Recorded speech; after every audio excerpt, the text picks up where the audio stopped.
Okay, I have a bunch. Yeah. Um, so and from your audience as well. Live. Maybe I can. Okay. Yeah. Well, hopefully we'll get a good turnout between mine and Andrew's audience and stuff. And yeah. So I think we are live now. Oh, we're live. Okay. I'm not even gonna mess around with the intro today, guys. There because like I don't want to. It just messes up in StreamYard. But welcome everybody to the Typical Skeptic podcast. I'm really excited for my guests today. I have with me two legends. I have with me in ufology. I have with me Andrea Martin and Frank Chille. I wrote a little blurb about it. I wrote today. I bring together two remarkable voices in ufology and consciousness studies. Frank Chille, one of the most foremost archivists in UFO history, and Andrea Martin, the Pleiadian walk-in and creator of Growing Up Alien. The topic together, though, weave a powerful dialogue between the historical roots of disclosure and the living multidimensional experiences happening today. Topics include the Lost Archives of Disclosure, featuring Commander Graham Bethune, Albert Coe, George Van Tassel, Colonel Ware, and William Tompkins, the spiritual and moral messages within early contactee communications, Andrea's Pleiadian walk-in experience, the unseen threads linking early contactees to today's starseed and awakening movements, how Desert Christ Park became a spiritual and artistic reflection of cosmic awareness, and the Christ Desert Park. This episode explores Ridge's history, spirituality, and direct experience, showing that disclosure isn't just about evidence about awakening the human soul to galactic origins. And a little bit more about my guest. Frank Chille is a veteran researcher, archivist, and ufologist who spent decades documenting the lives and testimonies of the original UFO contactees. His archives include rare photographs, recordings, and materials from some of the most pivotal figures in early disclosure. Frank's mission is to ensure that these stories remain preserved for future generations of truth seekers. And Andrea Martin is a Pleiadian walk-in, intuitive guide, and experiencer who shares her story on her YouTube channel, Growing Up Alien. Her message focuses on starseed awakening, multidimensional healing, and the remembrance of galactic origins. Through her experiences, Andrea helps others understand what it means to live between worlds, bridging the human and the cosmic. And with all that said, I'd like to give them a big warm welcome to the show. Andrea, Frank, thanks so much for coming on. How is everybody? Thank you. It's wonderful to be here, and it's wonderful to be able to share with you and your audience, and to have Andrea as part of this. I've done quite a few of these with Andrea, and it's always a wonderful experience. I'm just really want. Oh, sorry, Andrea. Go ahead. We have a delay. I'm just going to sit here as a weird chaperone. Mm-hmm.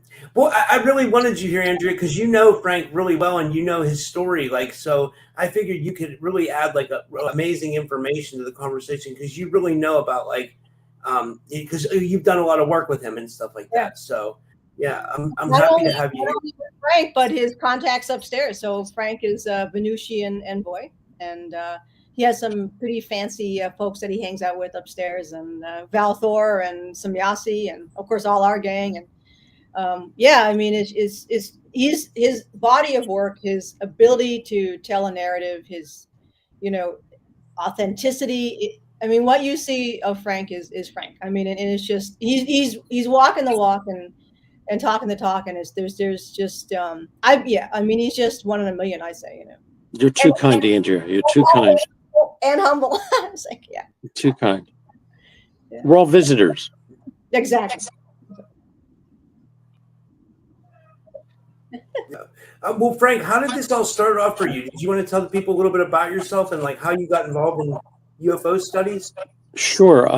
I was always interested growing up in reading about UFOs, ancient civilizations, the stories of George Adamski and George Van Tassel, George Hunt Williamson.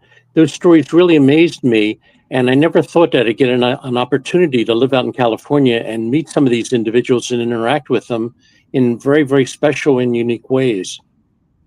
I met some contactees that are little-known individuals that are not as well-known as Adamski or Van Tassel or George Hunt Williamson or Howard Menger, but they all had valid stories to share in meeting visitors that look like us. And to me, it's been an honor and a privilege to be able to bring these stories forward, and have others have an opportunity to hear about them and learn about them, and give some consideration to our cosmic family, and that we're part of an expansive and ever-growing cosmic family. I agree. And when did your contact experiences start? Believe it or not, they started shortly after I graduated high school.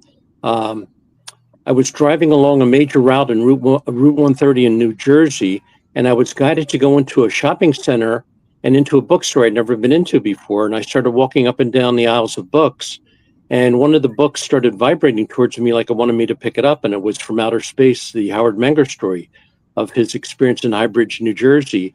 And that started me on a track of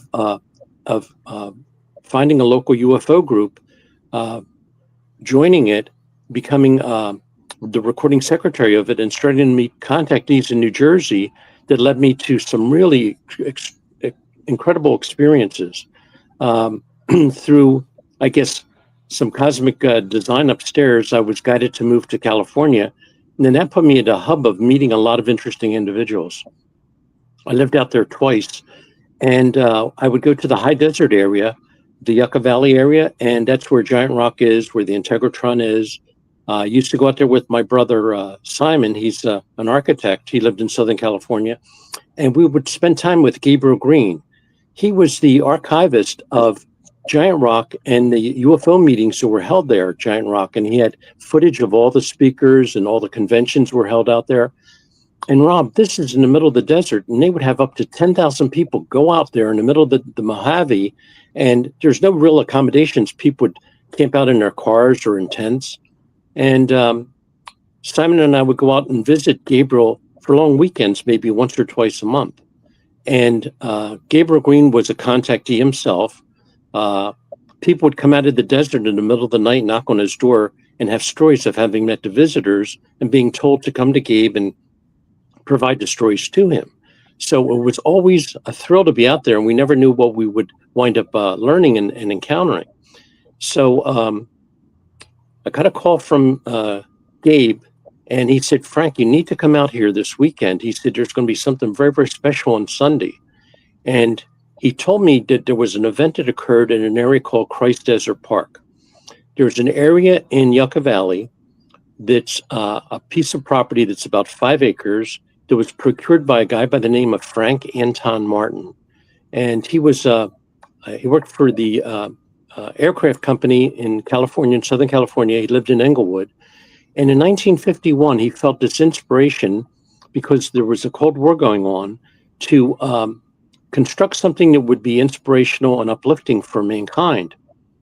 So he bought this piece of property in Yucca Valley that was at the base of this series of hills. And he would make on his driveway these large plaster cast statues that were reinforced, that were 8 or 9 feet tall. And the first one was a symbolic one of Jesus, which is basically a copy of the great image of Christ above Rio de Janeiro. And he created that. And if you want, you could bring up the photo of him taking it out to the desert area in his truck, in his pickup truck. I think you have that photo. I'm going to try. Yeah, I'm going to try to share it now. Let me see if it'll work. I hope that the share works. But yeah, these are amazing photos, too. Yeah. And Andrea, maybe if I can't share, maybe you could share. I'm going to try, though. Hopefully it works. Sometimes I have issues with StreamYard, but I have all the photos pulled up for sure. I had trouble with them too. While you guys are doing your thing, I'll see if I can get this. See if you can bring that up, the first one, Andrea. But anyway, okay. He built Christ. Sorry. You're breaking up, Rob. Say that again. I said, what was the Christ Desert Park? Can you tell people, give a little preface for it? Well, what he did was he created these statues depicting certain aspects of the Bible, like Christ at the Sermon on the Mount, Christ at the wedding feast of Cana, Christ with the little children, Easter morning. And he created all these characters out of the Bible, and he made them all at his home in Englewood, California, and trucked them out to California and placed them there as like a place for people to come, and it was free of charge, to come and spend some time in the desert and just feel spiritual upliftment being around the energy of these statues. Andrew, you having any luck bringing any of them up? Yeah, it's making me. I gotta head out, and that's making me log in. I'll be right back. Okay, take your time. But anyway, Simon and I, whenever we would go out to visit Gabriel Green, we would stop there because it was such an inspirational area. And we would take pictures of ourselves with some of these. Sharing right now. Is it working for you guys? I'm still waiting for this. It made me. Okay, continue. Because they are remarkable photos, and it was a remarkable thing that this fella had done. He created and left it to the state of California upon his death, and it's still operational there today. You guys should be able to see it. Did it pop up? I don't see anything on my end. But it should be up.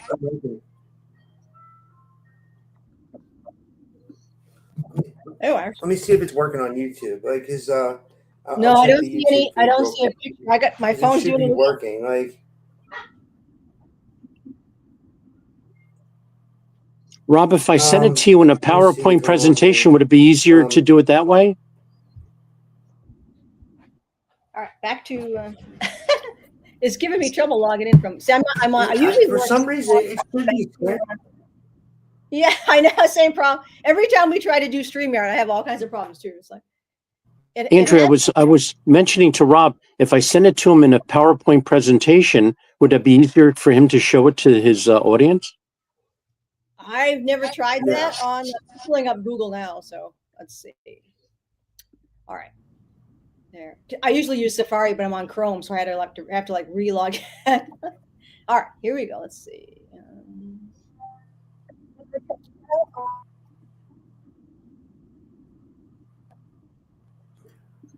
Okay, I think I have to add it to the stage. That's what it's telling me to do. I have to add it to the stage, and then I can split my. I can't share. Right. Yeah. Yeah, I get. Rob, would it be better if we did this as a PowerPoint presentation, or do you think that would still be difficult? Let me. So it's on download. So download. Yep. Okay. Let me see if it'll load. I've actually been having trouble with slide image file. Loading JPEGs on StreamYard, it won't load them. Let's see. Okay. Andrea, you're coming across crystal clear, but difficult. Bob's voice is a bit garbled. Okay, I got it. I think I got it. All right, let me see. Problem with the. Should say. Okay. It's actually, Rob, if you notice, I have I've loaded the photo. It should come up.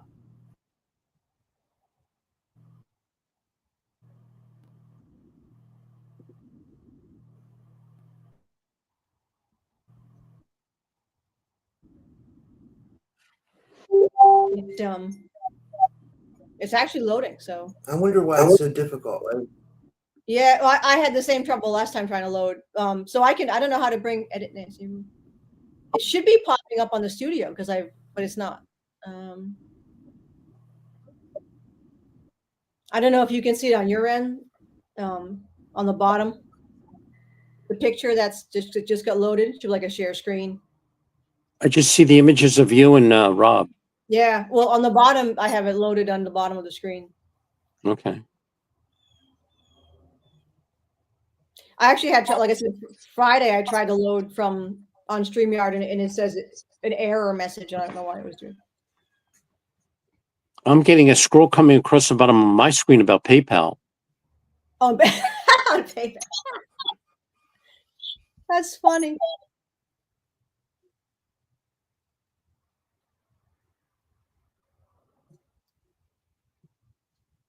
There it is. Okay, then now you got it. Okay. Rob and Andrea, that's the first statue that Frank Martin created and brought it out to the 5-acre parcel that he procured in Yucca Valley. And you could see the size of it. It's bigger than the truck. It's huge. It's enormous, yeah. It really is. And again, this is in 1951. Andrea, could you go on to the next slide? Yep. Let me get rid of this one, so I should be able to. Well, I would have to re-add it in, I guess. Yeah, that's fine. That's okay. We can just do it that way. It might be easier, you know. Yep. And thank you so much. I'm so glad you're here, Andrea, because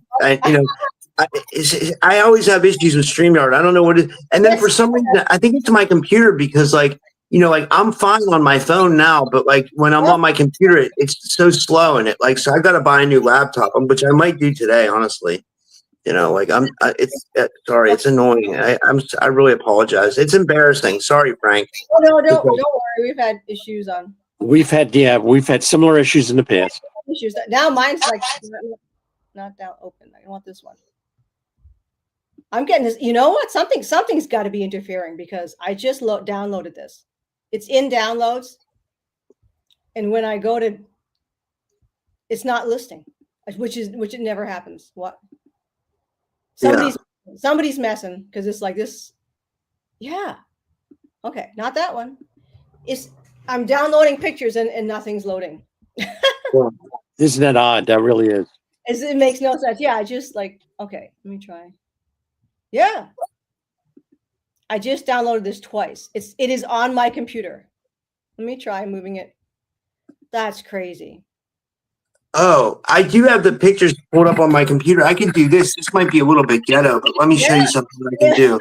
I can go like this. Wait, let me flip my camera.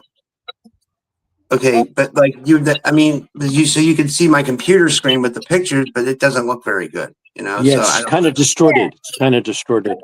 Yeah, so that won't work. Giving me a lot of. Yeah, I thought maybe that might work. It's yeah. No. Rob, the photos are very important to the overall story because when I tell you the story of the contactee and her experience there, it'll be more profound to the audience.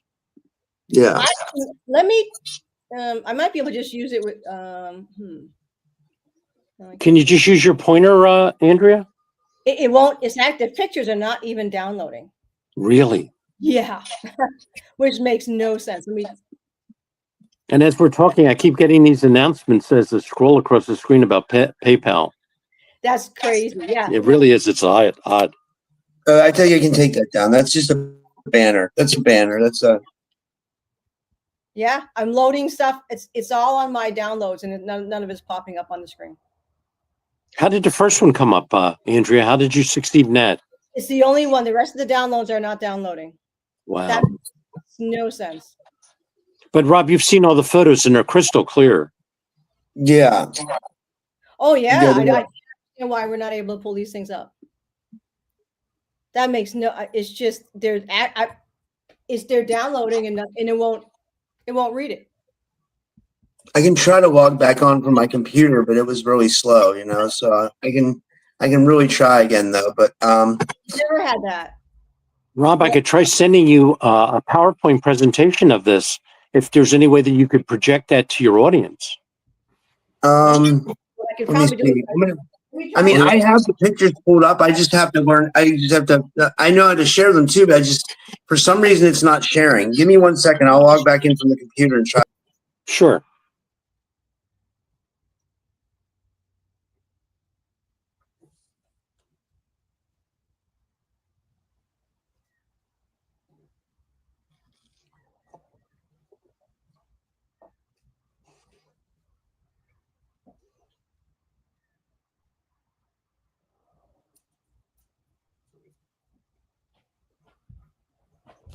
Yeah, that's I had, like I said, I had the same. So actually, what we can try to do is. Do you have a tablet, Andrea? Could you try it on a tablet?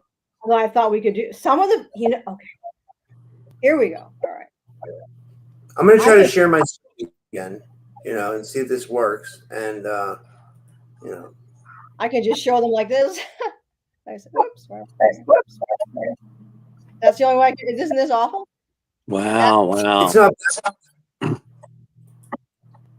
Yeah, it's like I said, we're just getting interfered with. Yeah, they're just playing games. Someone in the audience said reboot my computer, but I cleared my cache and everything before the show, so because I knew, I cleared my history, my cache, everything. And we don't have time to recomputer now. Thank you, Jeff. I appreciate you saying that, but it doesn't work. I rebooted all the time. I just got to buy a new computer. Up on my phone and just show them. I'm going to try to share my screen. It's like this because. Yeah. Sorry. I have a lot of different stories to share, Rob, but I have photos with almost every one of the stories, and it would be a shame not to be able to share them with your audience. Do you want to postpone this and reschedule it? No, I mean we can still do the interview. I think we should, but like, I definitely still want to talk about it. For sure. Sure, absolutely. Because I do have a lot of different contactees that I've met, and I have photos of each one of these experiences, and they're really, really quite remarkable. Some of them, Andrea's aware of them, and some of them are still yet unknown to Andrea, but they're all valid. And again, none of these people knew each other, but they had incredible experiences, Rob, with visitors that look like us. Yeah, here's some on the this way. These are pictures of him, of Frank carving the statues. Frank Martin. Yes. Well, that's and every one of those statues are like a work of art. I mean, and he did it all himself. They're amazing. They really are. But for some reason, we can't get these things on the. I've never. This is the craziest we've ever had trying to get. Yeah, we've had interference before, but this is a new level. This is a new level, yeah. It doesn't make any sense why they wouldn't want us using. It's because it's an innocent story. We both get it. And they're innocent stories. Nobody gets hurt in the stories. I mean, they're just. That doesn't make sense. Yeah. I'm pulling them up and nothing. Rob, if I could share this with you, I found that by being non-judgmental, being open-minded and receptive, I find that we're brought into contact with the most extraordinary people that will open up and share things with you that are quite really remarkable and mind expanding and consciousness expanding at the same time.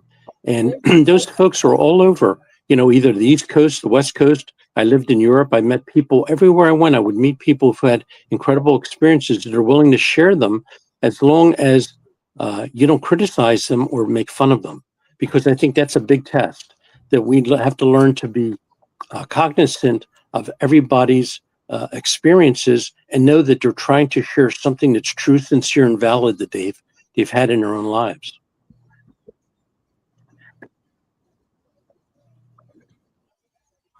It looks like something's trying to load on my end. Is that you, Andrea? That was the experiencer moved so long. Okay, I'll try it again. I mean, it's just strange. All right.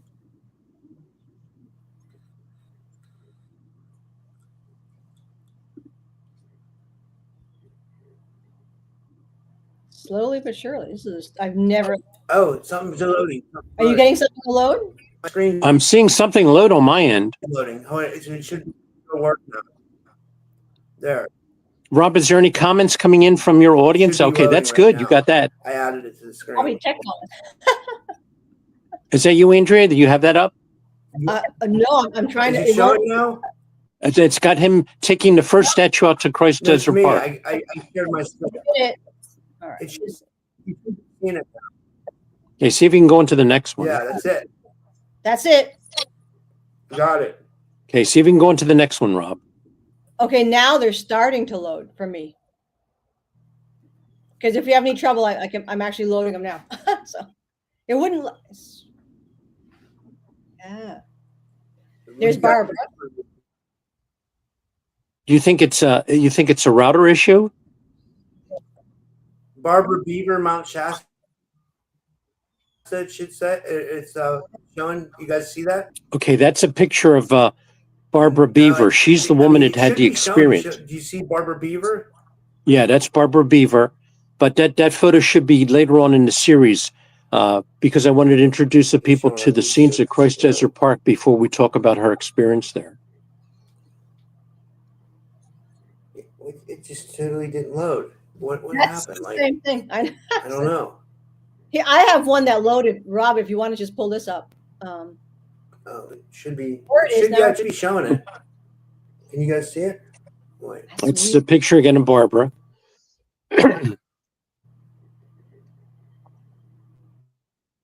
What is going on? Everything went quiet. Yes.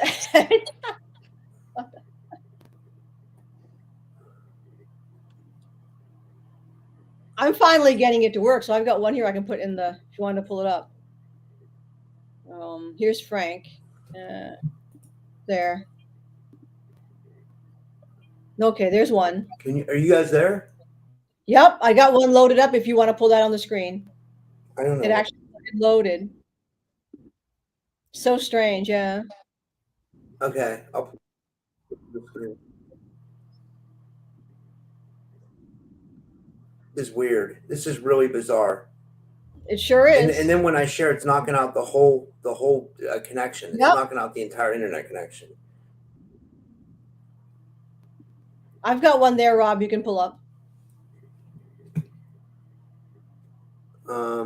It's okay. Let me remove this one. I'm just trying to stop sharing my screen. It's not. It's not listening. And your photo didn't pop up for some reason, Andrea. I don't know why. Maybe it didn't pop up. Okay, because I can see it here. Maybe if I do it on my phone. Let me see here. I'm sorry. There it is. I got it. Okay. Yep, there's two there. Popped up. Either one. Frank.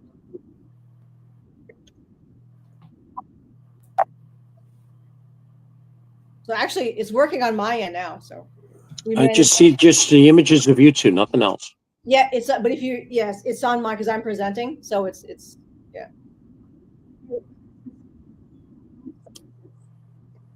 Okay. There it is. Okay, yeah, okay, that's good. There it goes. Yes, that's him assembling the images, and this is from the Garden of Gethsemane, when Jesus asked the apostles to pray with him when he was he was captured by the Roman army. And you can see the statues are all larger than life. And you can see how arid that area is. It's a very, very arid area. Yeah. Very important. Okay. This is a very good photograph because see that series of hills in the background? I want you and your audience to remember that because that's where the contact starts with Barbara. This is a view of the Sermon on the Mount, and this is right up against the hills where the craft appeared that Barbara had her contact with. Can you go into the next one? And you can see how blue that sky is out there. If Andrea can load it. That sky is crystal clear out there. That's amazing. Yep. Here it is. Okay, that's what you got the Frank. I'm trying to load it. I'm trying to load it. It's doing the same thing now. These two are on. I wonder if it's just slow because I've got. Okay, it's not. Well, once you've downloaded them, they should be easily accessible, shouldn't they, Andrea? They're downloaded and it's not reading them. Wow. But anyway, I want the folks to remember that little series of hills there, because that's going to be important to the story I'm going to share. Frank, what about the contact of Barbara Beaver? Can you tell us what she experienced and tell us a little bit about Frank Martin too, the guy who made the statues? Well, yes, the Frank Martin was an aircraft engineer and worker, and he lived in Southern California in Englewood, and he acquired this property and created all these statues. And over a period of maybe about 5 or 6 years, he brought out dozens of these statues out to Christ Desert Park. And he made it as like a spiritual center where people could come and meditate and reflect on something more than just 9 to 5. And Simon and I would go out there and visit and take photographs with these images. And there's a lot of contactees that live in Yucca Valley.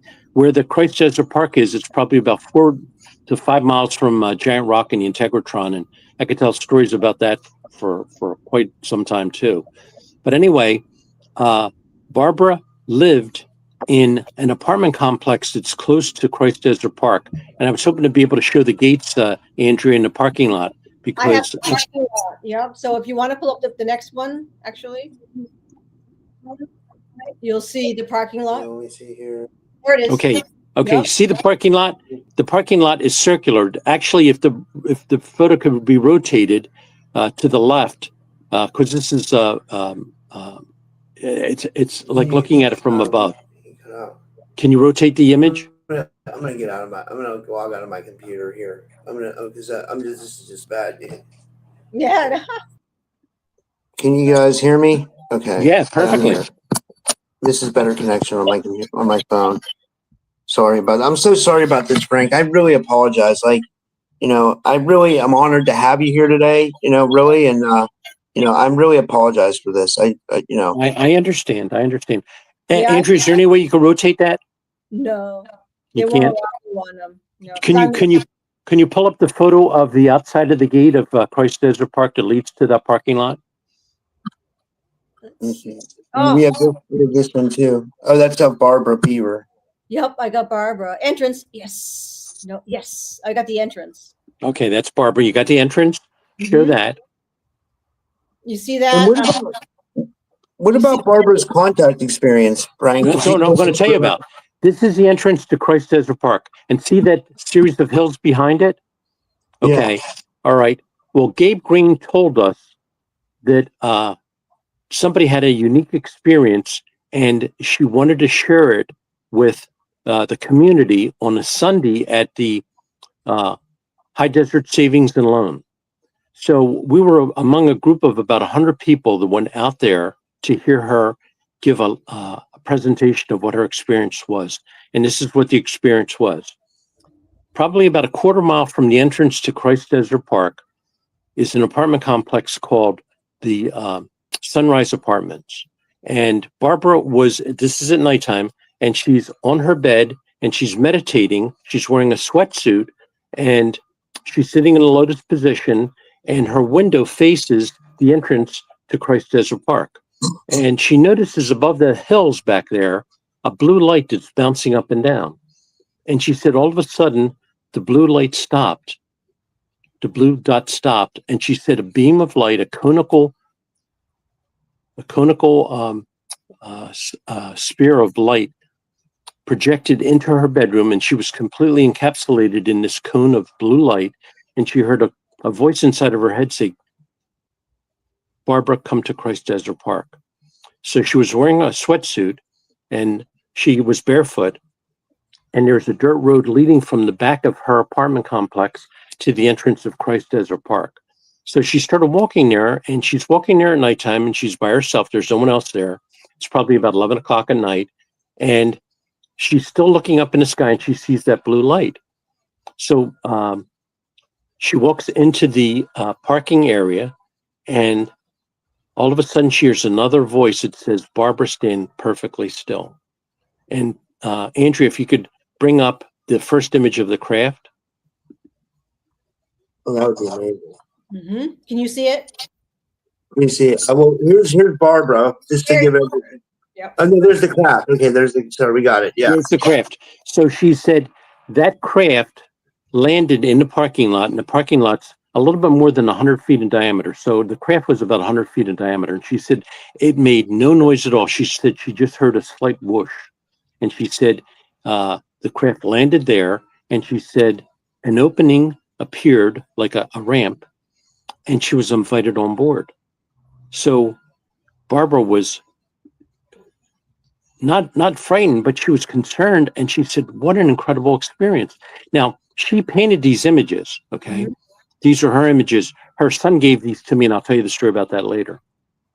But she showed these images to us as she told the story at High Desert Savings and Loans on this Sunday afternoon. And it was really special that the bank opened on a Sunday for this girl to share this remarkable story. And she never spoke publicly before.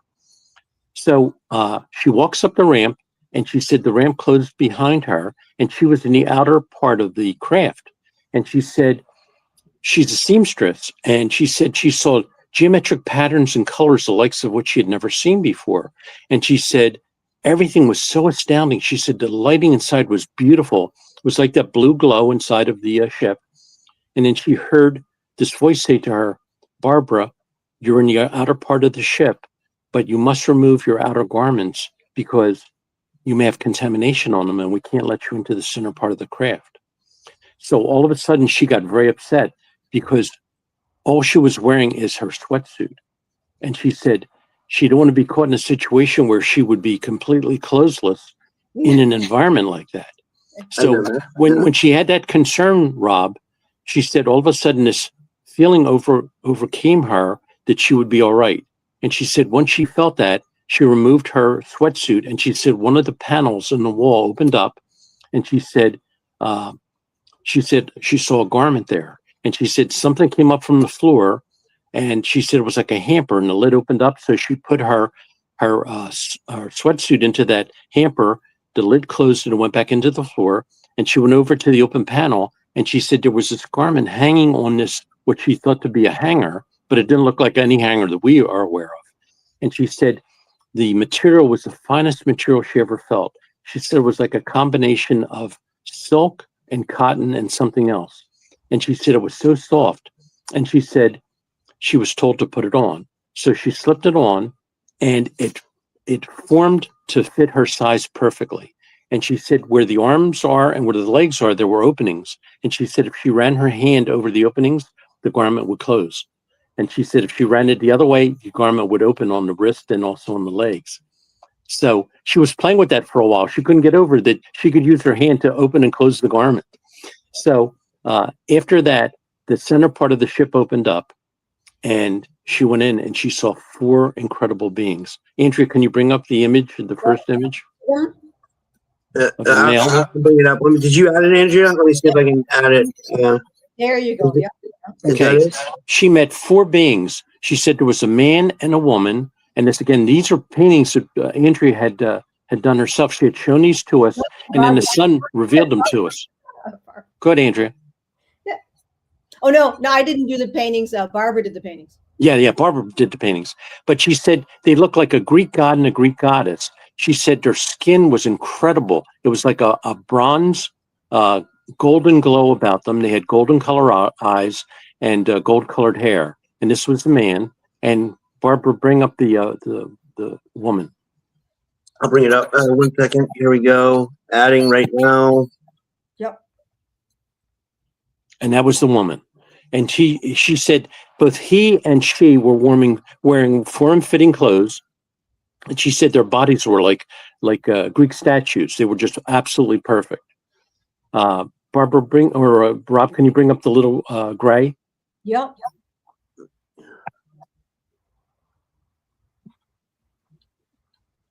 Okay.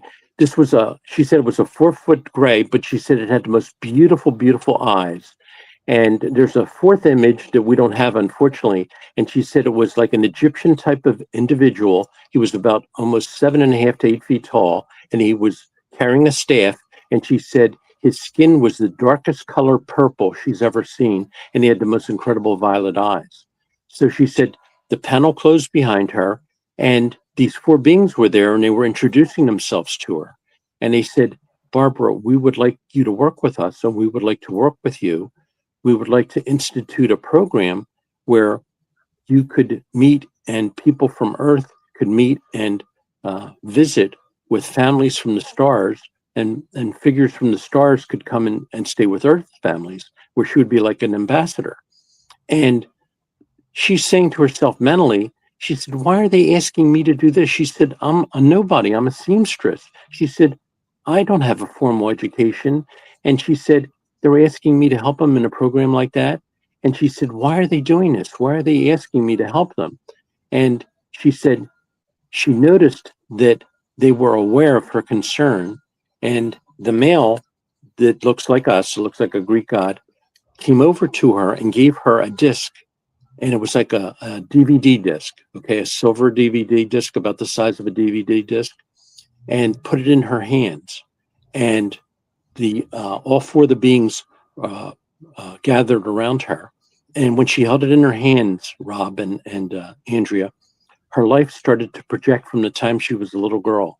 And it showed that when she was a little girl, she used to look up into the night sky and wonder if there were neighbors and visitors who lived up there that she would like to meet them someday. And this was the realization of her dream, and she started crying like a baby. And they came over to her and they comforted her. They touched her on the shoulder and touched her on the arm to comfort her, because she was seeing the realization of her dream. She had always wondered if there were people who lived on other planets and if there were star visitors out there, and she was realizing that dream. So they took her to different planets in our solar system, and they showed her that there's life on the different planets in our solar system. And they said, these are some of the planets that we would like to have an exchange program where people would come to Earth and live with Earth families, and people from Earth could go and visit and live with people from these other planets. And they said, we would like you to be the ambassador to this program. And there was about 100 of us gathered on the Sunday afternoon at High Desert Savings and Loan. And she was just blown away by sharing this with us. And again, she was very humble. She was speaking a little bit hesitantly because she'd never publicly spoken before. And I asked her, I said, Barbara, is the success of the program dependent upon how we're reacting to what you're sharing with us? And Rob and Andrea, she looked down at the floor, and then she looked at me and looked at everybody in the audience, and she said, yes. She said, everybody in this room is being monitored on a big screen upstairs to see how open and receptive we would be to a program like this and whether we would like to participate. And of course, we all did. And she was so happy about that. And I'll share this with you and Andrea, Rob, that I did feel that we were all being monitored, but in an innocent way. It was not invasive. It was like we're just being viewed from upstairs on a big screen to see how we would either assist her or create resistance to this idea. And we were all in favor of it. So she was so happy. Go ahead, Andrea. What year was this, these meetings? Well, the first time I lived down in Southern California was in the late 70s. So okay. I would say this occurred in 1979. Okay. Right. Okay. So we told Barbara we would love to assist her in any way that we could. And we were so happy that she shared this with us. And we were so happy that she was able to share these paintings with us of her experiences. There were much more paintings than this. She had paintings of some of the cities she saw in the other worlds in our solar system, and they were beautiful. Oh my God, they were just gorgeous. It was like something you'd see out of Star Trek or out of a science fiction movie, but she saw these cities and they're inhabited. So she probably made this presentation over a 3-hour period, and she was so happy that all of us were so open and receptive to it. We complimented her, and we told her that we would love to assist her in any way that we could. So the afternoon ended. We went back to Gabriel Green's house, and we were talking how excited we were about this program. So 2 weeks went by, and we decided to go out and visit Gabriel Green again for a long weekend. So normally when we would go up to Yucca Valley, we would stop at the local supermarket and pick up some fruits and vegetables and bread and honey and bring things out to Gabe, some goodies, you know. So we went into the local supermarket and we saw Barbara, and I said, Barbara, how are you? It's good to see you. And she walked right past us. She was like, she had her walls up, she had her shields up, and she completely ignored us. And we knew that she recognized us because we had just met her 2 weeks before. So we did our shopping and we went back to Gabe's house, and we told Gabe that we saw Barbara. And we said, Gabe, she reacted so unusual to us. It's like she ignored us. And he said to us, Frank and Simon, you don't know what happened. After she made that presentation, people started calling her. They started banging on her apartment door, threatening her, saying that she was Antichrist, that she was trying to destroy humanity.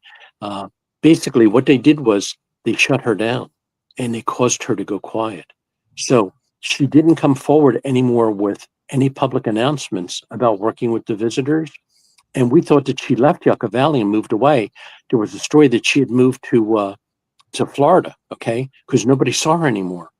Well, as fate would have it, I made a presentation at Mount Shasta several years ago, and I told this story. And one of the women that was there, who lives in Phoenix, Arizona, she videotaped my presentation, and she went back to Phoenix and she shared it with her neighbors. And she started sharing the story with her neighbor, Michael Rayford. And Michael said, who is this guy? He's talking about my mother. It was Barbara's son who lived out in Phoenix. And he said, that's the first time I've ever heard anybody tell the story about my mother. So he contacted me through this woman that I knew and shared with me the pictures of what I'm sharing with you now that Barbara had left with him. And I said to him, Michael, I said, that was such a beautiful presentation your mother had made. And she was so sincere and genuine about working with the visitors. And I said, we really were concerned that they chased her out of town. He said, no, Frank, she never left Yucca Valley. She continued living there, but she never came out during the daytime. She would only come out at nighttime and do her errands and do shopping. But she said she continued to meet with the visitors over the rest of her life. And she passed away, I believe, in either 1998 or 1999. But she was such a wonderful, wonderful soul. And she was such a tremendous example of the kindness and consideration that our star visitors look for in sincerity and genuineness and being able to share their stories. And Barbara was a wonderful example of that. And God bless her. She really tried. She would have made a wonderful ambassador to our star visitor friends. She really would have.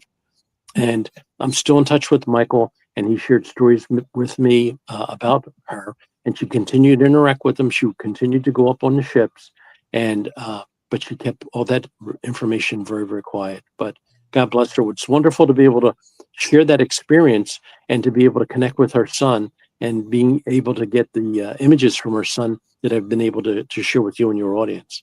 But she's just one of many different contactees that I've met over time that share that sincere, genuine, and uplifting willingness to become part of sharing the story of our star family. Yeah, That's amazing. yeah. I was going to say this is validation to other contactees around this time period, including Bob Renault. So Bob Renault in Massachusetts, out in the Berkshires, he was in contact with the Corendi, and Yes. down in their base. It's a 10-mile long base in the Berkshires, and it's still there today. So Yes. it used to be families, the Corendi, people would have their families there, and it was quite a lively, cheerful community. And then he started to notice, like, wow, people were evacuated, and it started to get a little sketch. So he would go back in with his Corendi friends, and he noticed there was military there, probably GFW Fed or some kind of, I'm going to say it was GFW. They told him this is Federations. So all of these stories that people are hearing now, and they're wondering the accuracy, the validity, what's actually going on. The thing to do is to go back and to revisit this era where they had the direct contactees, because these guys have the same stories, Howard Menger, what have you, and they talk about Federations and things that we are talking about today. And so Bob Renault, going back to him, he found it was basically the base here in the Berkshires was militarized. It was now a military camp, right? And that was the beginning at this time, at the end of the 70s, into the 80s and 90s, where you're having a lockdown of the planet because the MJ-12, your black operations, your CIA, all of these, everybody knows this story, They began to create a stranglehold, and that's what happened to Barbara. So the star people were pushing forward. If you look at this historically, it's quite intriguing, and the story kind of makes sense. One of the things people ask nowadays, how come we're not getting the same contact? And we're not. Why is everything in the astral? Why is everything telepathic? It had to be. And you can trace the slow decision that they had made to pull from more intense, and as Barbara was saying, actually bringing people back and forth off the planet. There was no way that was going to happen in the 70s and 80s. Right at that time, she was right at the turnover, because the CIA, and I'm sure it was Black Ops that had came to her house and really gave her a surprise. And something at this time period, your average person would be terrified. Now we don't. I think now we're used to it. We're like, oh yeah, hell was that, right? But at that time period, this would have been terrifying, especially a lovely, humble woman like this who would have had no idea of the underlying story here. So they contactees like Barbara, like your Billy Meyer, they were threatened. Some contactees were actually killed. So the project to begin active union between the visitors and the Terrans had to be pulled and shifted to where that's like in the 70s, we started to see more of the envoy program, a new type of envoy program, more telepathic type envoy program. coming in the late 60s, 70s, and then 80s and onward, because they had to shift gears. It was very tenuous, just to say the least, during this time period. Well, I believe there's still grassroots movement going on with contactees, but they're very quiet about it. But there's tremendous work going on. I think we're turning the tide. I think we're going in a different direction. Yes. Where we had gone through 80s, 90s, 2000s, maybe 30 something years of severe constriction due to the danger of this. And again, someone like Alex Collier would explain what he had gone through and many of these 80s, 90s, that era, what they had experienced. But I think I think we've crested, and we're now experiencing a lot more. And we're on the rebound. Yeah, with social media, people are able to step forward. A lot of your contactees are coming forward now. A lot are still afraid, but many are still coming forward. So it's but the work continues. The work continues. I think you're going to see a wave. Yeah. Yes. Yeah. Yes. And Bob Reynolds. Go ahead, Rob. I was just going to mention there were a lot of Men in Black incursions back then as well too, and then in the 80s and 90s as well. Like you don't hear that about that anymore either. You know? Intimidation. Yeah. Rob, I wanted to ask: did any questions come in from your audience that maybe I could address or clarify for them? I'll look through. Nothing really. I have more questions though. I mean, was it always the Venusians that made contact? Was it? No, not really. People from other planets, other part of our Milky Way. Our Milky Way is enormous, and I heard a statistic that was probably about maybe 6 weeks ago. They said that NASA now stated that in our Milky Way galaxy, there's perhaps 40 billion planets that are capable of supporting life, such as here on Earth. 40 billion planets. Wow. That's a lot of neighbors. And remember, our solar system is at the wing of the Milky Way, which is the youngest part of the Milky Way. There's parts of the Milky Way that are 3 and 4 billion years older than the outer wing. So that's a lot of time for growth and evolution. Yeah, we did get one question just now from Kitsalau. I'll put it on the stage. He says, did he find out why they wanted Gabe to have the stories? Gabe was a record keeper for the what people would say the Confederation of Planets, and his house was like a museum. I am telling you, every time we went there, he had rare books, rare manuscripts. He had photographs that were taken off planet. I was just going to mention that. The Bob Reynolds story, his contact was from Corendor, the planet Corendor. And somebody asked Gabe if photographs could be taken off planet. So Bob Reynolds asked his star friend from Corendor if that was indeed possible. And his friend said yes.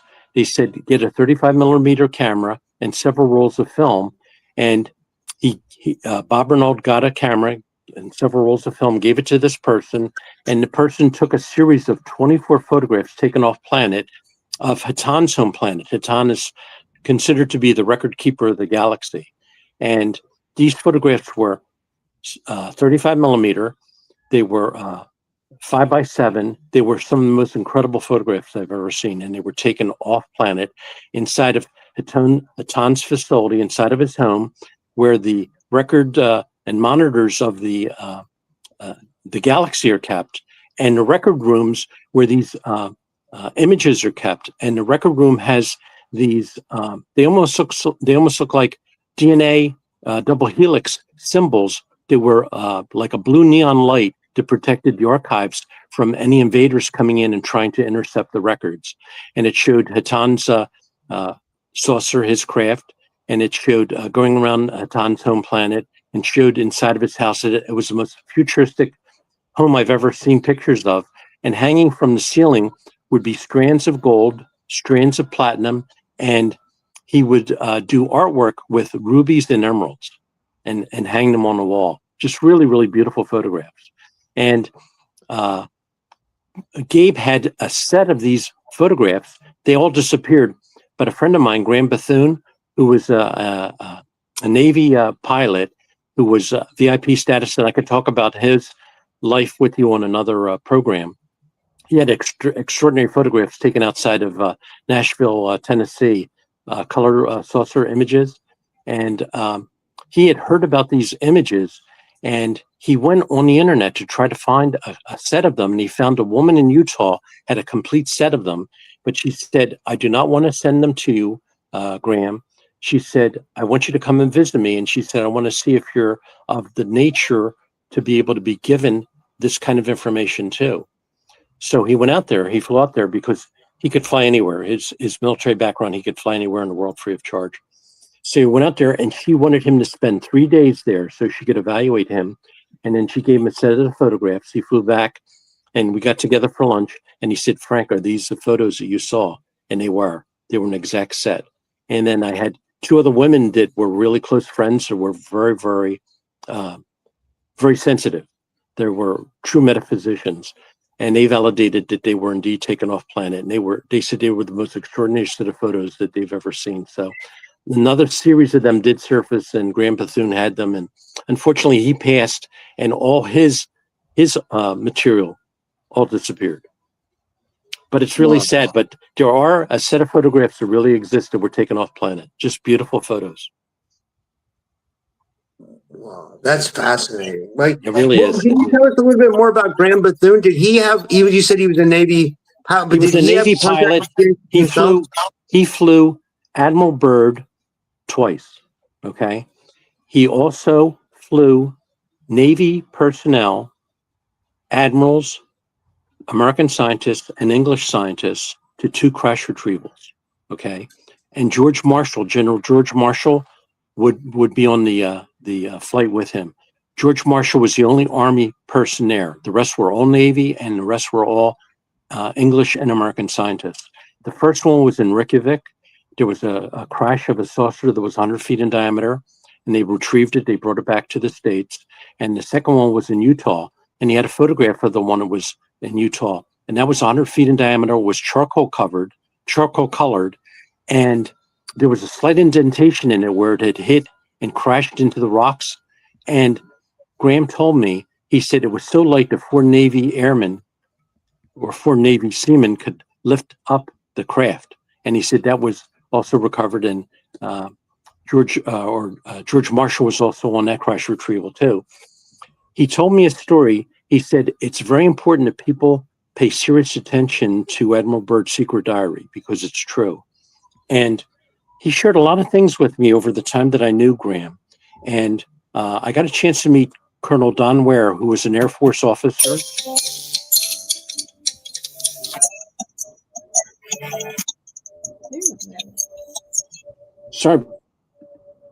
Officer, and he knew Graham very well, and he had contact with 2 groups of star visitors. And Colonel Ware was the one that gave me the integrated Rockwell space chart that showed that our progress out into space was 1,000 years in advance of what the public knows.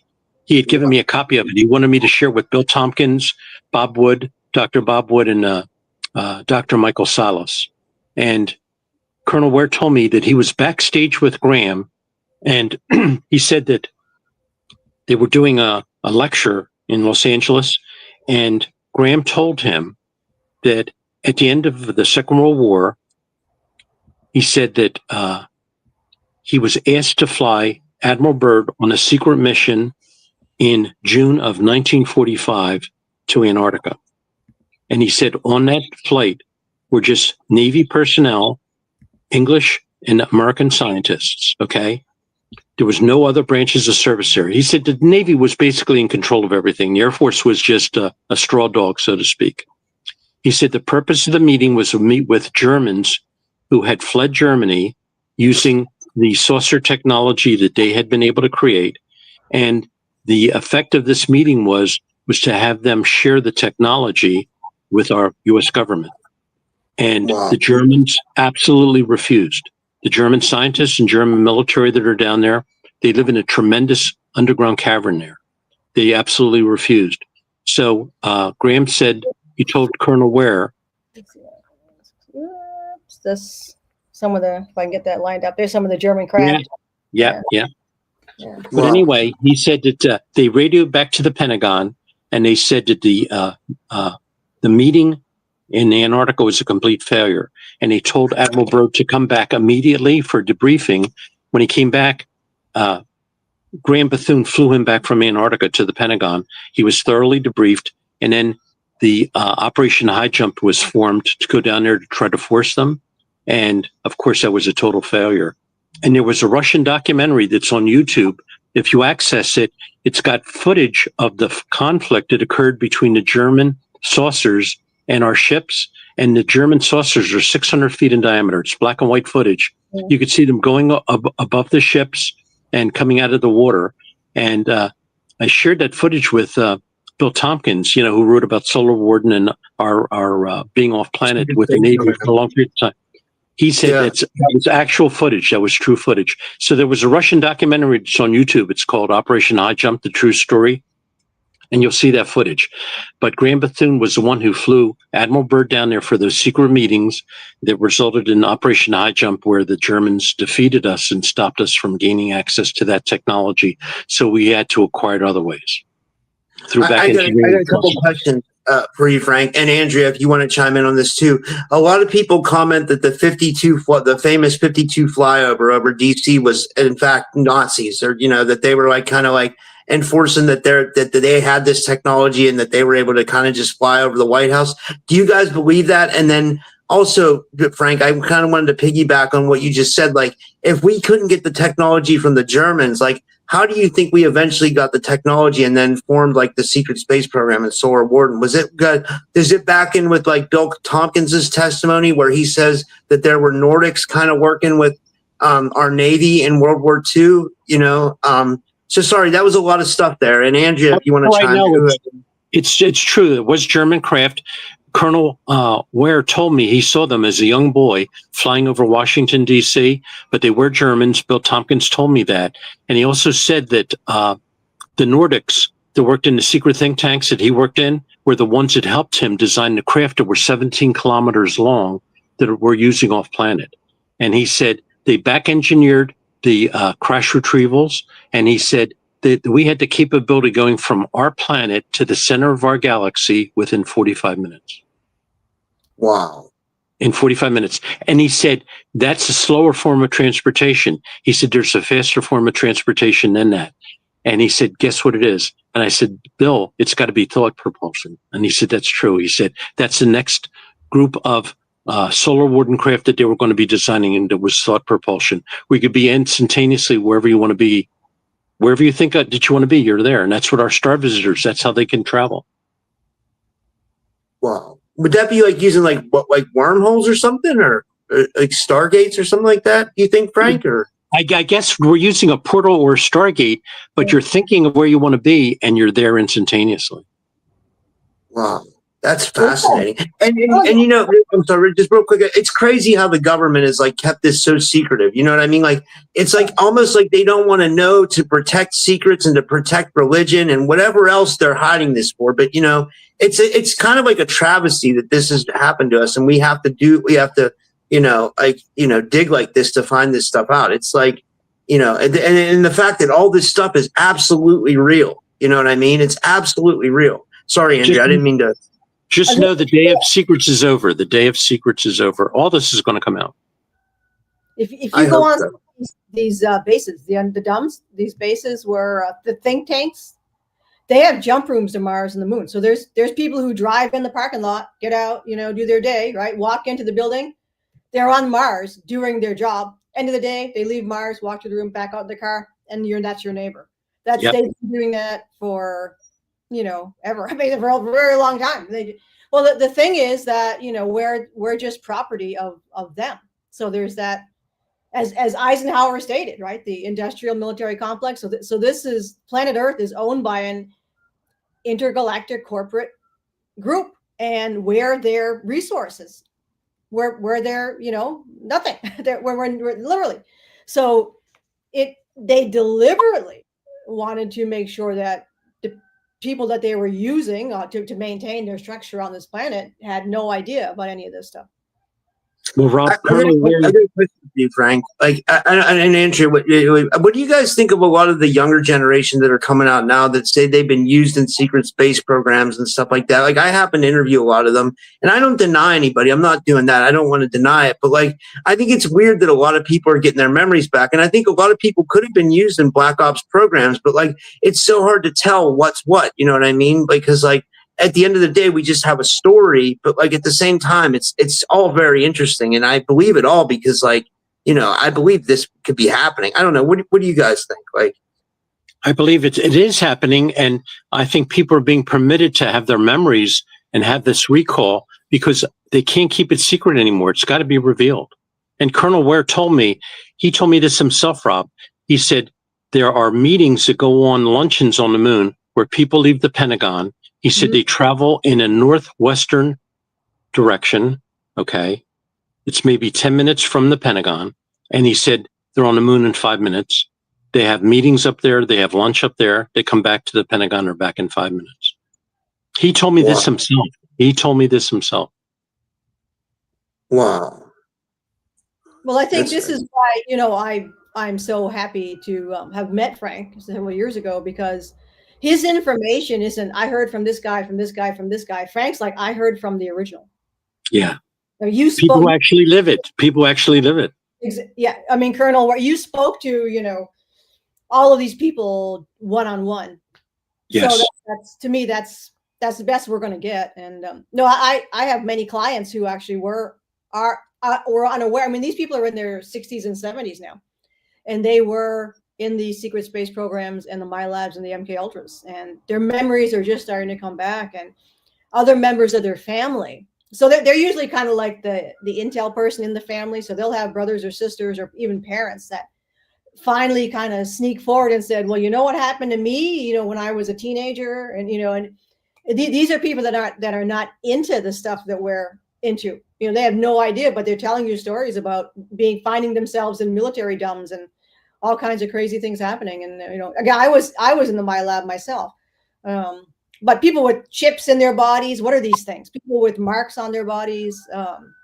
I think if people are looking for direct evidence, it's chips. You know, because people get x-rays. I have a friend who had an x-ray. He's got a chip in his finger. No one knows what this little grain of rice is. So I think that is a pretty strong, you people with Neuralinks, you know. You know, Andrea, that there was that woman who came on my show. She died. Her name was Renetta Jones. She was a super soldier, and she proved it. You know, she showed that she had like sensors in her brain, and she was being used as like a super soldier. It was crazy. It was like, you know, when I saw that, I was like, and she said a lot of those are tied to the FCC. You know what I mean? And she said some of the signals were going out to deep space and some were going to undersea, like the Marianas Trench. You know. I mean, I think that's insane, you know, but like that's to think that that's actually happening to people is like, you know, but like, I don't put it past anything, you know, but also what I wanted to say was, I think it's so important what you guys do, because like, I was just telling someone yesterday, we need the people who can blend the old information with the new information. And you guys have both that. It's like, you guys know about the new information that's coming out. Plus you guys know about the old school information, and it all ties together. And I think people need to know that, you know, people need to know so they can have a clear picture of what's going on when we're talking about ufology or ufology, you know. You nailed us that you can't break pieces out. You have to follow, like in any historical pursuit, you have to go back as far as you can. And some of the stuff goes back to the Middle Ages and more. But say there are contact stories from the 19th century. So you can follow all the way up and start to look at history too and try to put two and two together. But you follow the contactees. If anyone's interested in this stuff, you really want to do that. Follow the contactees, what they're saying, what their experience is, all the way up through and into the modern age, and you'll see how things develop. And you'll be able to corroborate information, say from Bill Tompkins to Maurizio Cavallo, Stefano Brescia, all over the world, the contactees in Spain with the Umayyads, with Bob Renault and Gabriel Green. You'll start to see, whoa, there's all of this stuff now makes sense. And Howard Menger. Howard Menger has photos from the moon. Yes. Yep. That's right. You can take so people today, anyone who tells you can't take photos off planet, they're full of baloney. You just can't use a cell phone. So Yeah. if you're going off of planet regularly, you can either purchase an old school camera or get they still manufacture Polaroids. Yes. You can just go up with Polaroid and take pictures on a ship. I actually have a picture from, I'm not sure who wants to share it, but I have a picture on a ship. I got to ask if it's okay to share it. And people have, like I said, Howard Menger, you just buy his book. There's pictures of the moon. Wow. That's It's great. really And amazing. it seems like there's a lot going on the moon. Like, what do you got real quick before we go? Like, I mean, I don't know, but what can we know? What do you think is going on the moon? Like, that we can verify, or like that we know, like whoever wants to go. Like, but like, is it bases and stuff like that? Reptilians? What do you think is going on? Bill Tompkins told me that it is a hollow object, that it is inhabited inside of the moon, and there's no reference to the moon prior to 10,000 years in our literature. The moon was brought here specifically. And he said that it's being used as an artificial base by a lot of different sets of visitors. And he said, it's not natural. It was I'm also wondering. I'm sorry. I mean, I was also wondering what they emit some kind of frequency when there's a full moon, because like this is what I was getting to. It seems like everybody kind of goes crazy during a full moon, and that's actually verifiable. People have more psychotic episodes during a full moon. So it makes me think, are they like emitting some kind of frequency, and do they do that on purpose? I mean, I'm kind of making a lot of speculations here, but you know. I don't know. A lot of it is redirected sunlight, and remember, there's a gravitational effect. Even though it's artificial, it still has a gravitational effect. Yeah. Wow. So it could have an effect on consciousness. And you know, if somebody's prone to be violent, they may be violent.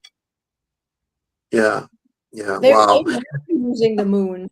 So is Mitra and some Draco Grays, and of course our black operations.